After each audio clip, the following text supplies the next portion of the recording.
정치 고수다. 오늘은 김성태 전 국민의힘 원내대표와 함께하겠습니다. 어서 오세요. 예, 안녕하세요. 안녕하세요. 오늘 7월 임시국회 마지막 날입니다. 그렇습니다. 네. 이제 오늘 이제 방송법 개정안 처리를 이제 필리버스터 끝나고 나면은 이제 처리하고 나면은 국회는 여야 간에 이제 다음 의사 일정은 없죠. 이제 8월 말까지 네. 이렇게 휴직이 그러니까 사실상 좀 휴가를 가고 뭐 충전을 하는 그런 시간이죠. 근데 마지막 날까지 뭐 여야가 대치를 하고 있는 것 같습니다. 지금 보니까. 그렇습니다. 지금 네. 이제 예상을 깨고 노란봉투법을 먼저 처리할 거라고 이렇게 봤거든요. 노란봉투법 같은 경우는 원샷이 될 수 있거든요. 그렇지만 이 방송법 같은 경우는 이게 개별적으로 다 다르단 말이에요. KBS 방송법 있고 MBC 있고 EBS 있고. 그러니까 이걸 필리버스터를 하더라도 3번을 해야 되는 거예요. 그런 측면에서 이거는 정청래 새로 선출된 민주당 당대표의 의지가 반영된 그런 법안 우선 처리 순위에서 방송법을 먼저 이렇게 잡은 것 같아요. 대표님 보시기에는 노란봉투법이 아니라 방송법을 먼저 올린 건 정청래 신임 대표의 좀 의지일 의지가 것이다. 반영된 거다, 그렇게 이렇게 보는 보시는 거죠. 거네요.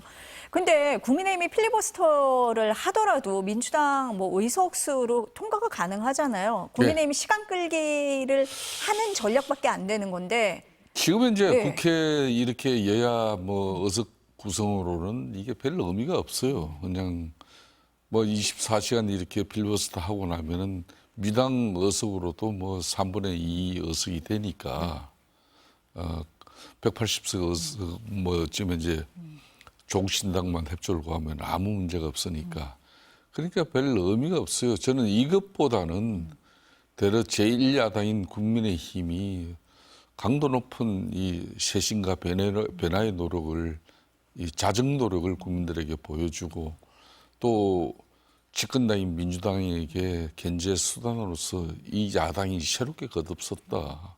그래야 이재명 대통령의 국정 운영에 대한 제대로 된 견제와 비판도 이루어지는 것이고 이 야당이라는 것은 제가 거듭 이 방송에서 이야기하지만 국민적 지지와 신뢰가 뒷받침되지 않는 야당은 야당이 아니에요. 그냥 필리버스터 뭐 본인 뭐 기록 만들고 있습니까? 물병 옆에 놓고 뭐 5시간, 6시간, 7시간 하면 뭐 합니까? 본인의 언행이나 이런 것은 여전히 당이 그냥 윤석열 그 기득권 지키기에 급급하는 그 세력들과 같이 보완해동하고 있다 그러면은 그건 별 의미가 없는 거예요.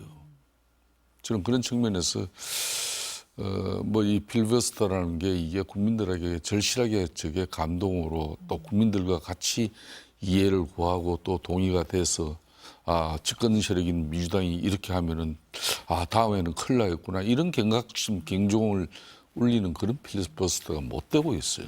이 별 의미가 없는 거예요, 이거는. 지금 이제 쟁점 법안에 대해서는 대표님 말씀하신 것처럼 이제 필리버스터 하고 있는데 어제 통과된 법안 중에는 농업 4법이 있어요. 근데 이 법안도 원래 쟁점 법안이었어요. 윤 그러니까 정부 때. 농업 4법 예, 같은 경우는 예.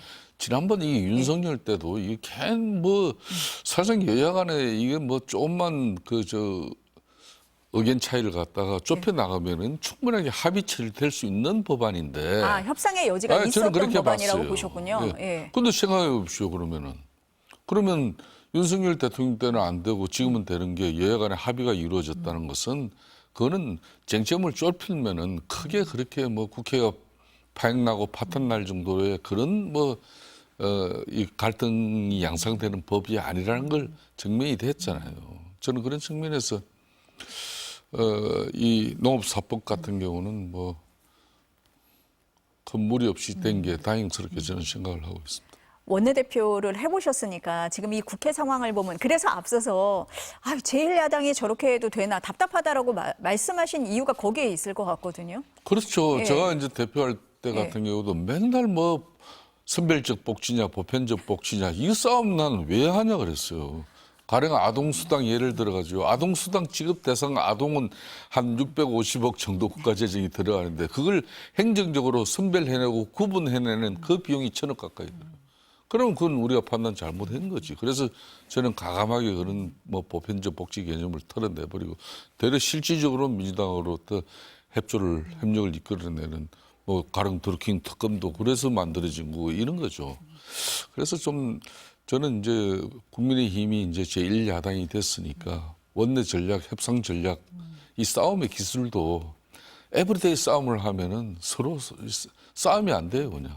더군다나 한 사람은 엄청난 덩치가 크고 세력도 큰데 거기 싸움 맨날 붙여봤자 뭐 족족이 그냥 피할 수밖에 없잖아요. 그러니까 방식을 달리해야 되는 거죠. 그러니까 국민의힘은 지금 제일 중요한 게 국민 신뢰를 확보하는 야당으로 체질을 변화시키는 거. 그런 자정 노력이에요. 윤석열 전 대통령 전련시켜내고 또 윤석열 전 대통령의 측근 호가 호의 세력으로서 권력의 단물에 좀 취해있던 선수들은 이걸 이선 후퇴로 빼내고 이렇게 뭔가 당을 크게 변화시켜 놓으면은 그 국민적 신뢰가 그때 힘이 좀 뒷받침될 때 제대로 된 야당으로서 국정에 대한 견제도 비판도 이루어질 수 있는 것이고 그대 입법을 민주당도 독단으로 못할 수 있는 거예요. 그러니까 안타까운 일이죠. 지금 민주당의 신임 당대표로 정청래 의원이 선출이 됐잖아요. 예. 지금 말씀하셨지만 내란 세력과는 협치 없다라고 딱 선을 긋고 있습니다. 19대 국회 때 같이 활동하셨죠, 정청래 대표. 많이 했죠. 저는 네. 뭐 18대 그 전에도 많이 했고. 친분이 좀 있으세요? 지금 여당 대표로 어떻게 평가하십니까? 저는 정청래 대표 이 양반 네. 지금 이제 앞으로는 보십시오. 이재명 대통령이 제일 힘들어할 사람이 정청래 민주당 대표가 될 거예요. 아, 겪어보시니까 그러세요? 저는 대표님? 그렇게 지금 이 딱 여러 가지 이 상황이 전개되는 거 이 그림을 보면은 네.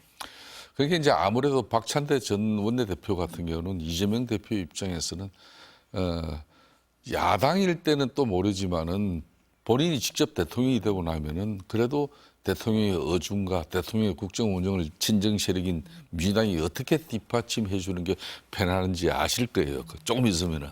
근데 이제 정청래 대표 같은 경우는 자기 정치가 있는 사람이에요. 이 사람은 성질도 있고 기질도 있고 때로는 쑥 떨어지면은 대통령실 용산이 좀 생각 바꿔 이럴 수도 있는 사람이거든요.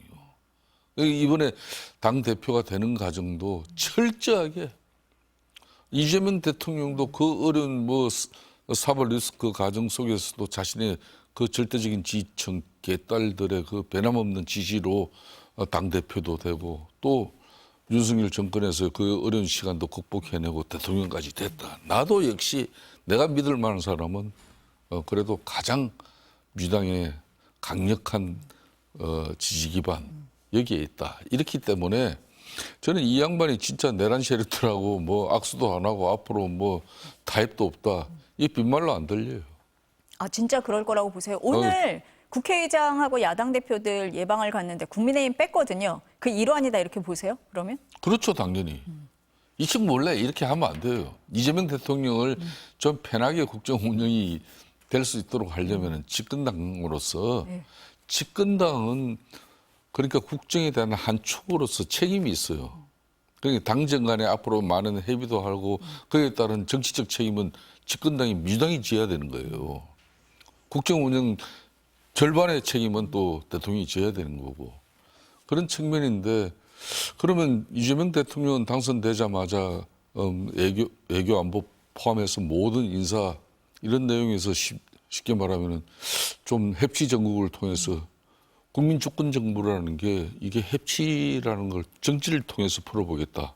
그래서 안정, 통합, 실용 뭐 이런 쪽으로 가고 있는데 정청래 대표 이 양반은 그냥 저 뭐 국민의힘 저 친구들은 윤석열과 같이 내란을 벌린 세력으로 그렇게 전부 다 도면급으로 넘기면 안 되죠. 앞으로 지금 특검 수사를 하고 있으니까 진짜 윤석열 전 대통령과 13 비상계엄을 사전에 인지하고 또 뭐 일정 부분 협조를 해서 그런 친구들이 있다면 그런 친구들이야말로 사법 처리가 되도록 뭐 자기가 뭐 정치인으로서 뭐 그 소신을 가지는 그런 거는 몰라도 전체를 갖다 도매금으로 제1야당을 가려 완전히 다 드러낼 거예요. 안 그러면 자신 뭐 바지가랑이 밑으로 전부 다 뭐 기어야 되는 겁니까? 이런 건 맞지 않아요. 이거는 정청래 대표가 빨리 생각을 바꿔야 돼요. 집권당이라는 걸 생각해야 된다 이런 말씀이시네요.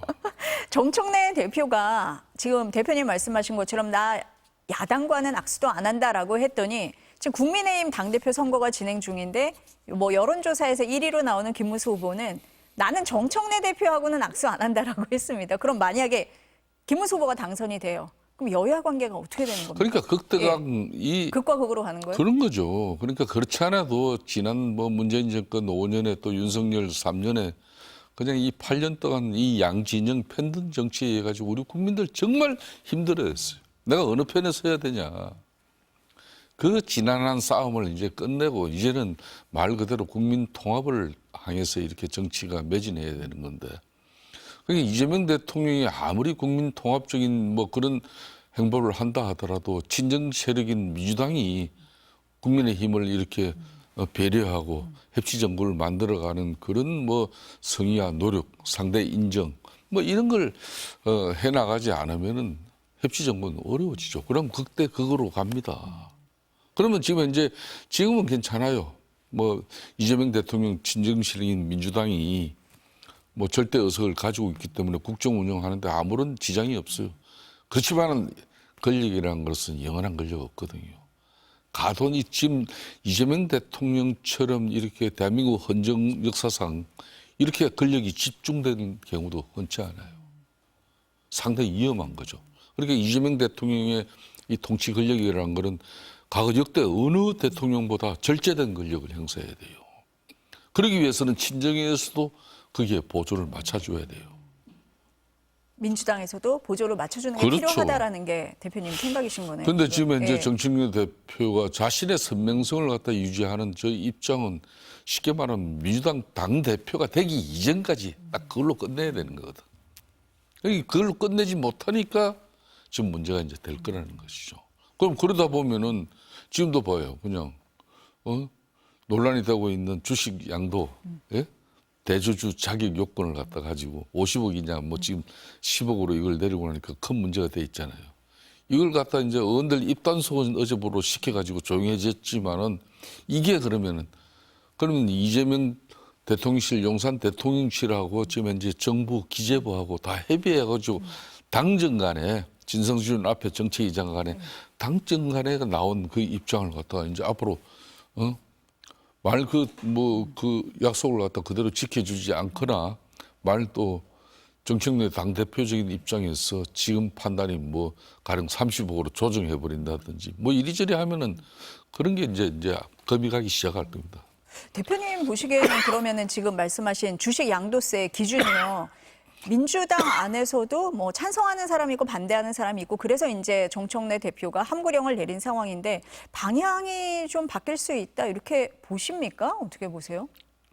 방이 좀 바뀔 수 있으니까 항구령을 내린 거죠.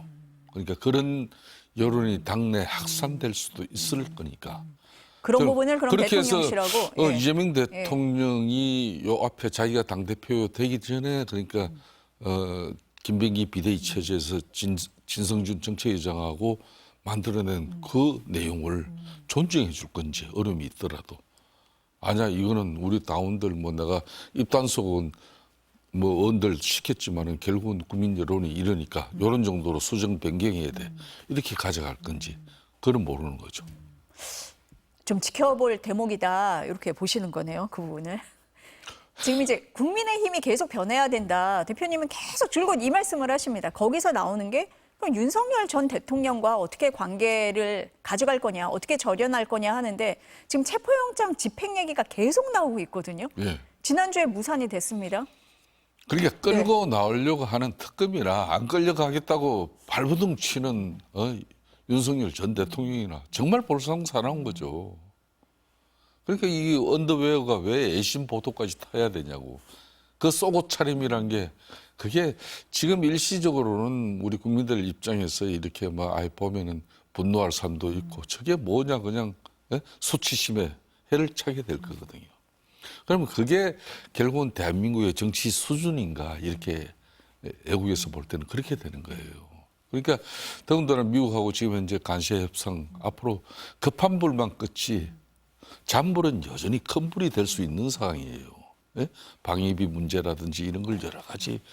그러면 이 트럼프 미국 대통령이라는 사람이 이 독특한데 그렇지 않아도 그 트럼프 주변의 사람들의 그 인식이라는 게 있는데 저는 그러니까 뭐 굳이 특검 입장에서도 윤석열 전 대통령 불러서 조사하고 수사할 내용이 분명히 있습니다. 그렇다면 불행하게도 우리나라 같은 경우는 전례가 있어요. 그게 박근혜 전 대통령이나 이명박 전 대통령이 똑같은 상황이었거든. 특검 내지는 검찰 수사를 통해 가지고 그러니까 구치소 내에 서울구치소 내에 별도의 공간에서 방문 조사에서는 내지는 수사를 통해 가지고 그렇게 할 필요 없어요. 그럼에도 불구하고 거기도 안 나온다. 그때는 특검 입장에서 뭐 어떤 방법을 다 강구하더라도 하는 거지. 저는 그런 측면에서 이게 이 특검이라는 이 자체가 국회에서 만들어진 고도의 정치 행위거든요. 그러니까 윤석열 전 대통령 그 사람에 대한 뭐 그 수사, 조사 이런 부분 가지고 특검 입장에서도 괜히 이 볼상사하는 모습 만들 필요도 없어요. 그러니까 저 사람은 또 나가봤자 본인도 나는 그래 윤석열 전 대통령 입장이 왜 본인의 자의적인 판단에 의해서 사법 체계를 갖다가 무력화시키냐. 그러니까 본인은 내란죄 지금 재판이 이루어지고 있는 서울중앙지법 같은 경우도 나가고 싶으면 나가고 또 특검도 뭐 자기가 수사 받고 싶으면 받고 안 받고 싶으면 안 받는 모든 게 자의적 판단이잖아요. 이러면 이게 헌정 질서가 이루어지겠습니까? 사법 체계가. 그런 측면에서 본인이 특검에 나가서 진술 거부권 행사하면 되잖아요. 예? 지금 본인 입장에서는 변호인들하고 특검에 나가봤자 내가 망신살만 뻗치는 거고 아무런 실익이 없다. 그렇기 때문에 나는 재판정에 가서 그러니까 방어권 행사할 거다 이런 거거든요. 특검 입장에서 주저할 필요 없어요. 그냥 기소해버리면 되는 거예요. 본인한테 이렇게 수사에 뭐 자신의 방어권 행사 안 하고 불리한 가운데 이렇게 기소당하면 뭐 그걸 소용하겠냐. 그리고 확인하고 기소해버리면 뭐 어떻게 끝나는 건데. 특검에서 뭐 내일까지는 체포영장 집행 안 하겠다고 했잖아요. 변호인과 뭐 방식을 상의를 한다고 하니까 뭐 윤 전 대통령 입장도 좀 바뀔 수 있다? 이렇게 보세요? 내일은요. 네.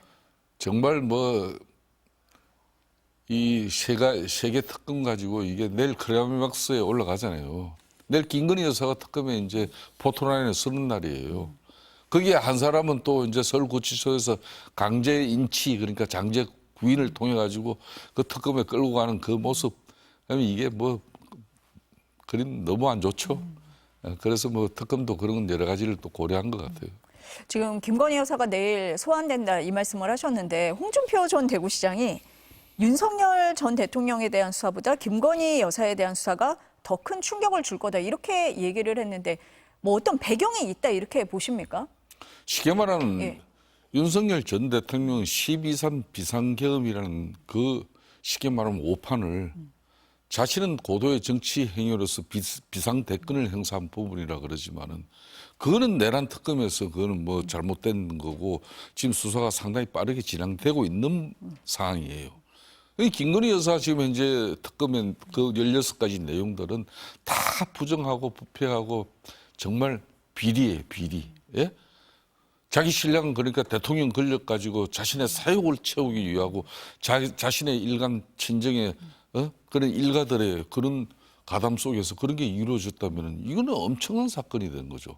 그러니까 이제 제가 생각할 때는 김건희 특검은 이제 시작이에요. 나올 이걸 게 더 많다고. 3년 동안 예. 김건희 여사 저 양반 하나 지키려고 윤석열 대통령이 망인 거거든요. 그러니까 뭐 그동안 뭐 서울중앙지검이고 검찰에서 나름 뭐 서면 조사하고 뭐 무혐의 처분하고 뭐 이런 것들 전부 다 특검에서 다 새로 하고 있잖아요.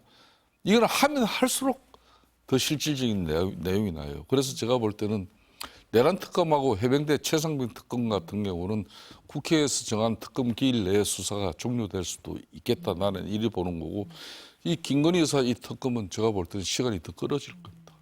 이제 시작이다. 나올 게 더 많다. 그건 또 이렇게 상당히 보시는 거네요. 지금 현재 뭐 저는 특검이 너무 정치적으로 흘러간다 그렇게 의심을 하기 이전에 내년 지금 현재 6월 3일이 무슨 날입니까? 지방선거요? 지방정부 선거예요. 그래서 국민의힘이 빨리 이걸 끌어내라. 윤석열 전 대통령하고 김건희 여사 이 부분이 왜 자꾸 그냥 질질거리다가 그냥 끝까지 이 특검 수사 기간 또 연장되고 이래가지고 예? 저게 내년 상황까지 가면은 내년 6.3 지방선거 하나만 해요. 하나만 해요. 빨리 국민의힘이 이거 다 끊어내고 새롭게 바뀌어야 된다. 이렇게 그런 보시는 거죠. 거네요. 네. 국민 신뢰를 회복해야 된다. 이게 계속 지금 대표님 말씀하시는 거잖아요. 아니 김건희 예, 여사가 예. 앞으로 특검 수사를 통해서 자신의 그냥 이렇게 뭐 정말 공작 정치나 그동안 뭐 또 야당의 정치적 민주당의 정치적 공세에 의해서 의혹이 부풀려지고 만들어진 걸 그 진실이 밝혀져서 정말 깔끔하고 아무 일도 없는 정말 존 포스트 레이디였다. 그런 문제가 없겠죠. 근데 그 뭐 방클라프 그 목걸이는 지금 어디가 있으면 사넬 백은 어디가 있으면 예? 양평공원 지구의 그 부동산 개발 문제는 또 어떻게 된 거며 예? 그래서 그 양평고속도로 노선을 왜 어떻게 이게 앞으로 무궁무진하게 나오잖아요. 도시모터스 주가 조작 사건의 실체적 진실도 나오고 또 대기업들이 IMS 그 모빌리티 그 회사에 어떻게 해서 투자가 이루어지는지 그게 절대 권력 없었으면 대기업에 뭐 이 총선하는 사람이 여러분들 우리 국민들요 대기업 정말 조그마한 협조 지원받기 어렵습니다. 예? 그 사람들이 골비었다고 그 상태도 좋지 않은 회사에다가 그렇게 투자를 했겠습니까? 이런 걸 모든 걸 보더라도 왜 저런 사람 한 사람을 지키기 위해서 정권을 내주냐 말이에요. 통탄할 일이죠. DJ 같은 경우도 자기 아들, 세 아들이 법적으로 처벌받으면서도 그걸 다 털어내고 국정을 지킨 사람이고 YS 같은 경우도 마찬가지입니다. 그 사랑하는 자식 아들 그냥 깜빵에까지 보내면서도 그 금융실명제 하나로서 가장 성공한 국정 운영 전반에 그런 국민적 지지와 추앙이 있었음에도 불구하고 그런 말로 이렇게 했거든요. 그런데 윤석열이라는 사람은 왜 저 김건희 그런 저 사람을 혼자 하나 지키려고 보수가 이렇게 개멸될 이런 절체절명의 위기를 안았는데도 그 주변 세력들이 지금 뭐 하는 거냐 이거 당 내에서 여전히 자신의 영역을 유지하기 위한 그러니까 당이라는 게 국민의힘이라는 게 이 보수의 본선이 합리적 보수의 가치와 근본을 가진 그런 세력 50년 넘게 집권을 경험한 그런 우수한 집단 이게 아니라 어느 날부터 신천지, 통일교, 정강훈, 전한길 뭐 이런 사람들에 와서 판치는 정당에 그런 당대표 된들 무슨 힘이 있겠냐고 말이에요. 답답함이 그냥 바로 느껴지는데요. 아니 오늘 내일 뭐 예비 영선한다고 하는데 지금 대표님 보시기에는 이번 당대표 선거로 뭐 희망을 보기는 어렵다 뭐 이렇게 보시는 겁니까? 모르겠어요. 저는 지금 현재는 국민들 기대에 부응한 그런 전당대회로 흘러가고 있지는 않아요. 국민의 기대에 부응한 그런 전당대회가 되려면은 이게 핵심 전당대회가 돼야 돼요. 당을 뭐 정말 자정 변화시키기 위한 그런 핵심 경쟁이 이루어지는 그런 공감 속에서 비전은 그리고 자신의 정치적 소신과 철학이 녹여드는 그런 당대표가 돼야 되는데 이게 너무나 차이가 크게 나거든요. 그래서 국민적 기대를 지금 받지는 못하고 있지 않습니까? 뭐 오늘부터 시작이 됐으니까요. 조금 지켜보도록 하겠습니다. 지켜봐야죠. 네, 대표님 말씀 오늘 여기까지 들어야 될 것 같습니다. 감사합니다. 예, 감사합니다.